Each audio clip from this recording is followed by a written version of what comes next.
আসসালামু আলাইকুম। আমি ডাক্তার মোহাম্মদ ইমারত Hossain Rommel, general and laparoscopic surgeon এবং ইউরোলজিস্ট। আমি সহকারী অধ্যাপক হিসাবে কুর্মিটোলা জেনারেল হসপিটালে কর্মরত আছি। আমার সামনে একজন পেশেন্ট দেখতে পাচ্ছেন আপনারা। ওনার নাম মিসেস রোজিনা। গতকালকে রাত্রে আমরা একটা সার্জারি করেছি, ল্যাপারোস্কোপিক কোলিসিস্টেক্টমি। ওনার পিত্তথলিতে পাথর ছিল। আচ্ছা, আপনি রোজিনা কেমন আছেন এখন? ভালো আছেন না? গতকাল অপারেশন কখন হয়েছে আপনার? রাত 10টায়। আর আজকে সকালে তো আপনি কি হাঁটাহাঁটি করতে পারছেন, উঠে বসছেন? আচ্ছা, আলহামদুলিল্লাহ রোগী ভালো আছে। কালকে রাত 10টায় আমরা এই ল্যাপারোস্কোপিক কোলিসিস্টেক্টমি করেছি। ওনার গলব্লাডারে পাথর ছিল, যাকে আমরা কোলিলিথিয়াসিস বলি আমাদের মেডিকেল ভাষায়। তো আলহামদুলিল্লাহ যে উনি 12 ঘন্টার মাথায় কিন্তু দেখতেছেন আপনারা যে উনি কিন্তু অপারেশন পরবর্তী সময় ওনার সবকিছু ভাইটাল সায়েন্সও ভালো আছে। আমার পাশে একজন ডাক্তারও আছেন।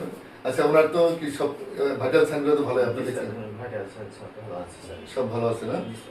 আচ্ছা, রোগীর আলহামদুলিল্লাহ অনেক ভালো আছে। ওনার পালস, প্রেশার, সব ভাইটাল সাইনগুলো, মানে আমরা মেন যেগুলো আমরা বলি যে রোগীদের পোস্ট অপারেটিভ পিরিয়ডে যে প্যারামিটারগুলো ভালো থাকার কথা, আলহামদুলিল্লাহ সবই ভালো আছে। উনিও উঠে বসছেন।